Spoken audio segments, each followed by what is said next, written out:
कहानी काली रात का साया। रात के 12:30 बज रहे थे। गांव की खामोशी में सिर्फ कुत्तों के भौंकने की आवाज सुनाई दे रही थी। आसमान पर चांद बादलों में छप चुका था और हर तरफ गहरा अंधेरा छाया हुआ था।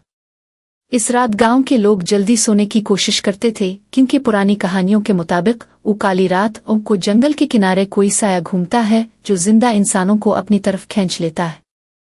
अहमद जो शहर से नया नया गांव आया था, उन बातों को महज गांव के बड़ों के किस्से समझता था। लेकिन इस रात इसका एक दोस्त बीमार हो गया और इसे दवाई लेने गांव से बाहर जाना पड़ा। वो अपनी टॉर्च उठाकर अकेला गलियों से गुजरा।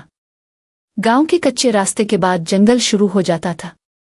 जैसे ही वो जंगल के पास पहुंचा, एक ठंडी अजीब सी हवा चलने लगी। इसने टॉर्च जलाई, मगर रोशनी के दायरे से बाहर कुछ दिखाई नहीं दे रहा था।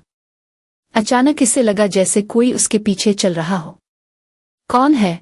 अहमद ने मोड़कर देखा। कुछ नहीं, बस पत्तों की सरसराहट। वो आगे बढ़ा तो दूर से एक सफेद कपड़ों में लिपटी औरत दिखाई दी।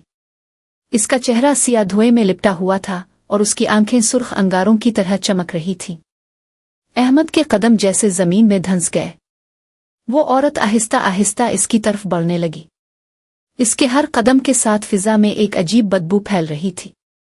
अचानक वो औरत बोली, आवाज ऐसी थी जैसे कई लोग एक साथ सरगोशी कर रहे हों।